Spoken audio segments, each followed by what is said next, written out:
Kako da prepoznaš simptome oboljenja bubrega pre nego što bude kasno? Jer da li znaš da tvoj život može bukvalno stati za nekoliko dana ako tvoji bubrezi prestanu da rade? Telo nikad ne postaje bolesno preko noći, pogotovo ne bubrezi. Zato je jako važno da shvatiš prve znakove slabljenja bubrega, kako na fizičkom, energetskom i emocionalnom nivou. A danas ću ti pričati kako da ih oporaviš prirodno i sasvim svesno. Jer bubreg je organ koji radi non stop, znači on nema nikad pauzu, on čisti vašu krv, balansira hormone i drži vas u životu. Ako na kratko prestane da radi, u roku od nekoliko dana biste bili jako bolesni i već ubrzo nakon toga verovatno i mrtvi. Bubrezi su jako bitni za funkcionisanje celokupnog našeg organizma i ono što je jako važno, samo okvirno da shvatite, da su oni jedni mali, da tako kažemo, filteri, veličine možda neke manje pesnice, i oni u toku dana preko 200 litara krvi isfiltriraju. Sad, oni su ti koji odlučuju šta znači vaše telo uzima, šta izbacuje. Oni regulišu mnogo stvari. Neke od njih su pH, krvi, krvni pritisak, ravnotežu minerala, hormona i vode. Mi ih često opisujemo kao filteri, ali oni su mnogo više od toga. Oni su takođe i senzorni organi, jer oni stalno prate kakav je sastav krvi, šta se dešava sa kiselinama, sa solima, sa vodom, sa hormonima i reaguju non stop. Znači, oni su kao jedni čuvari. Sad, zašto je važno da se vi bavite njima? Jer, uzmimo za primer kada je krv previše kisela, to se naročito dešava kod loše ishrane, kod dijabetesa, bubrezi pojačano izbacuju kiseline i štite, da kažemo, organizam od oštećenja. Jer, kao što rekoh, njihov je zadatak da regulišu pH vrednost, znači između kiseline i baze. Sad, šta je bitno? Pošto toliko veliku količinu krvi filtriraju toku dana, bubrezi ponovo se, nakon te obrade, apsorbuju preko 99% vode, natrijuma i hranjivih materija koje su telu potrebni. Ono što je jako važno, da shvatite da bez te laboratorije, da je tako nazovemo, što su bubrezi, mi završavamo uskoro veoma brzo. Sad, suština je da shvatimo da mi, ako imamo simptome poput česte potrebe, da noću mokrimo, imamo tamni urin, neka pena se, da kažemo, pojavljuje, neprijatan miris tog urina, onda kreću neki bolovi u donjem delu leđa, imamo nadutost, otoci ispod očiju, često i to mogu da pokazuju, i onaj hroničan umor bez razloga. To su već jedni simptomi gde bi vi trebalo već da obavite neke analize. Suštinski najvažnije analize u vezi bubrega su kreatinin i takođe procena ili ti brzina glomerularne filtracije. Sad, to je znači broj koji pokazuje koliko dobro bubrezi rade. U smislu, zato što kreatinin je ključan za izbacivanje, jer je on nusprodukt, znači tog mišićnog rada, a naše telo je jedan ogroman mišić, to je spoj više, mnogo mišića. Sad, šta je bitno? Znači, mi kroz procenu te brzine glomerularne filtracije, mi vidimo da li su bubrezi zapušeni, oštećeni i preopterećeni.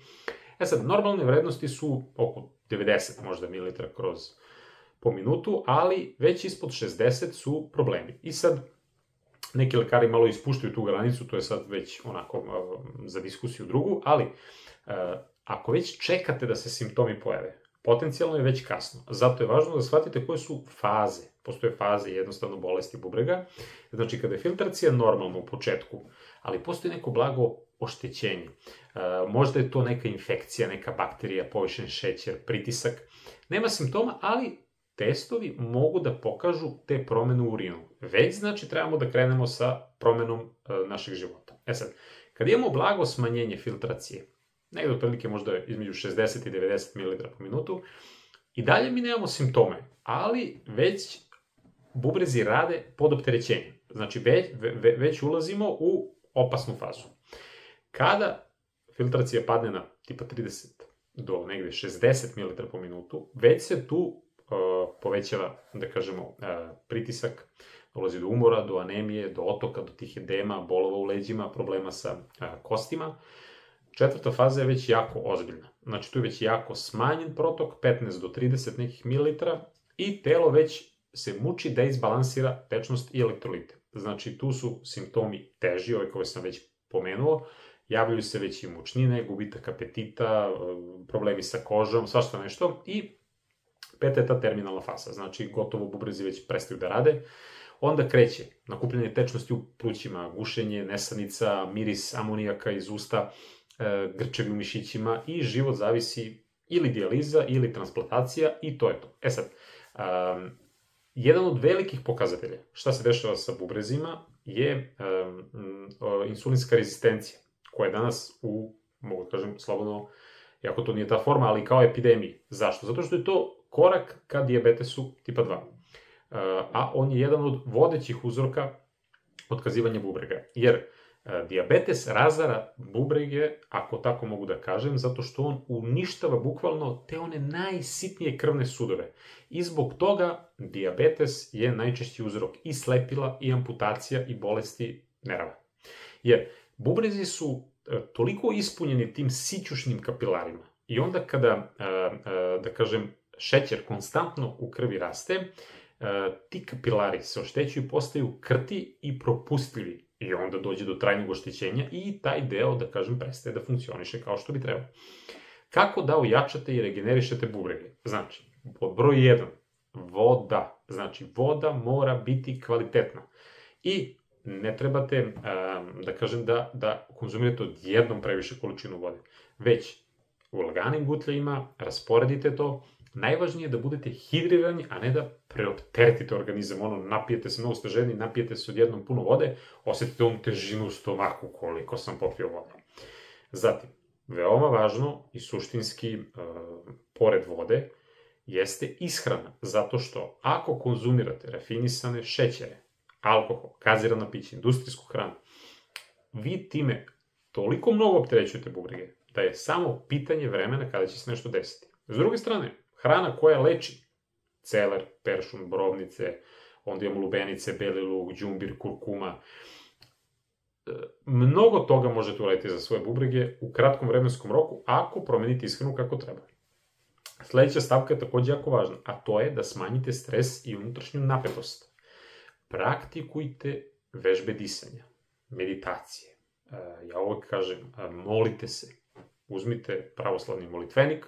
Naravno, ovo ne gledaju ljudi samo, eto, da li su hrišćani, pravoslavci, svih drugih vera. Znači, molite se, jer time se oslobađa taj strah, stres. A s druge strane, balansiramo energiju i to ide kroz celo naše telo. Pomenuh neke biljke. Kopriva je, na primjer, isto jako interesantno. Onda preslica, breza, maslačak. Ali sve te suplemente biljke koje sam pomenuo, naročito ove sa zadnje, shodno vašem zdravstvenom stanju, u konsultaciji sa farmaceutom ili lekarom uživo. Ja sam ovde da vam dam opšte preporuke, ali ja ne znam vaše konkretno stanje i nije sve za svakog. Neko pije taj lek, neko ima ovu bolest, razumete već. E sad, veoma bitna stvar, i uglavnom kada radim sa ljudima, 1 na 1, emocije koje su jako veliki, da kažem onako, pokazatelj u kom smeru ide naše zdravlje, naročito po pitanju bubrega, su one emocije gde previše sadržavamo, gde ne opraštamo sebi, gde imamo osjećaj da sve mi moramo sami.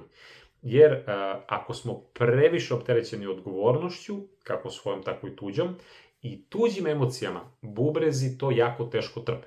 I uglavnom, bubrezi, eto neka metafora neka bude, koliko dopuštamo sebi da život teče faktički kroz nas, toliko bubrezi, da kažem slobodno i lagodno rade. Jer ako zadržavamo, blokiramo, potiskujemo, metafora, to isto i bubrezi rade. Blokiramo protok životne energije kroz nas.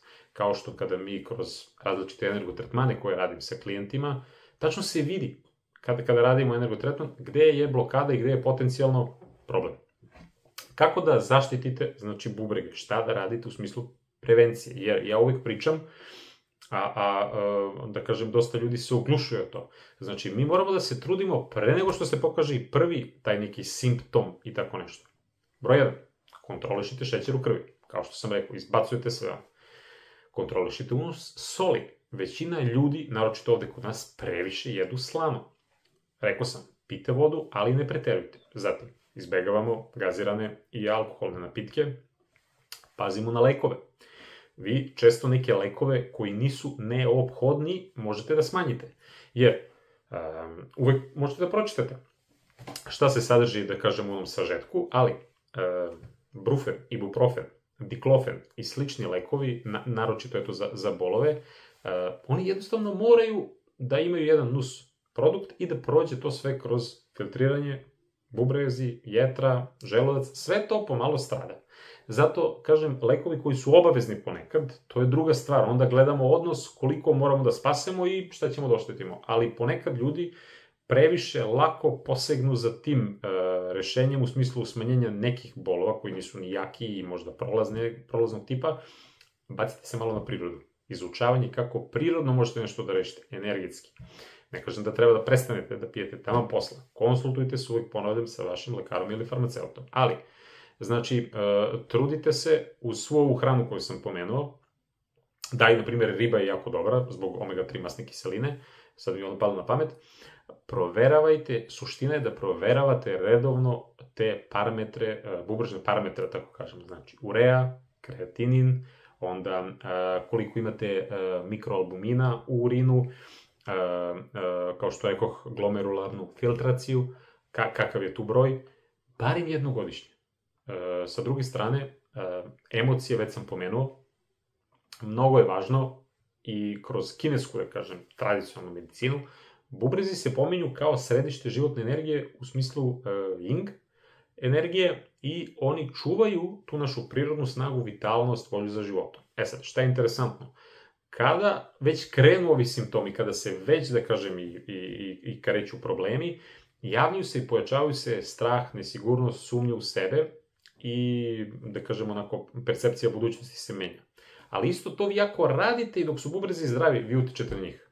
Zato uopšte nije slučajno da ljudi koji su non-stop u nekom strahu, grču, potiskivanju emocija, često imaju problema sa tim nižim, da kažem, delom tela, u smislu bubrezi, bešika, lumbalni deo leđa.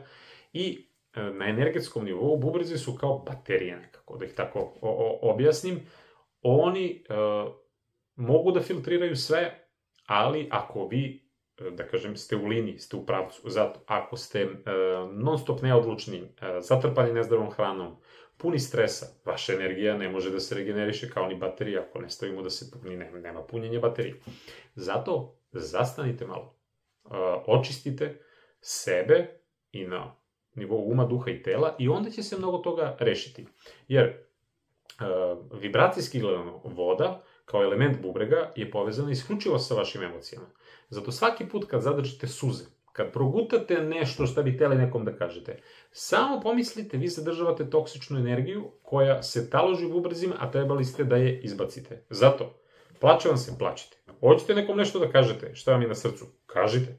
Znači, niko ne sme da ima ono što se kaže kontrolu nad vašim zdravljem. Znači, vaše zdravlje je vaša odgovornost, a onda vaše zdravlje i vaša odgovornost prelazi na druge ljude koji su tu oko vas. Znači, moramo biti odgovorni prema svima. Jer, telo nam u početku uvek šapuće. Ako se mi ne stavimo u tu situaciju da možemo da čujemo, onda polagano kreće da nam pokazuje, ja umor, pa nešto me boli, pa sam nesiguran, pa ne znam, pa možda je to samo fizički. I onda polagano energija kreće da tone i onda se učaurimo i onda izgubimo balans. Znači, kada vaša životna energija teče, kada je vaš miran, a vaša svest čista, bubrezi rade u harmoniji. I zapamtite, bolest bubrega nikada ne kreće iznenada. Razvija se tiho, godinama, sve dok ovako ne bude kasno. Zato je prevencija najbolji lek. Prevencija. Krenite odmah. Brinite o sebi, o ishrani, o pritisku, o stresu i za kraj, pišite vaše iskustva. Jako mi je važno da napišete nešto u komentaru, jer možete pogledati na drugim videima komentari. Ljudi prepoznaju, budu u sličnoj situaciji, neko nekome pomogne, ja ne mogu u jednom videu sve da obradim i trudim se da bude što sažetije i sa više informacija, tako da hvala vam na gledanju ovog videa. držim palčeve, tu sam za sva pitanja koliko je u mom nekom domenu, jel te, opštem, naravno, kao, eto, davanje nekog saveta, ali pre bilo kakvih izmena, kao što uvek napišem i kažem, konsultujte se sa svojim lekarom i farmaceutom, a moje je, eto, da vam možda dam iskru, da vi krenete da razmišljate, da se interesujete za temu i da napravite pozitivne promene kako na nivou uma, duha i tela. Veliki pozdrav od mene.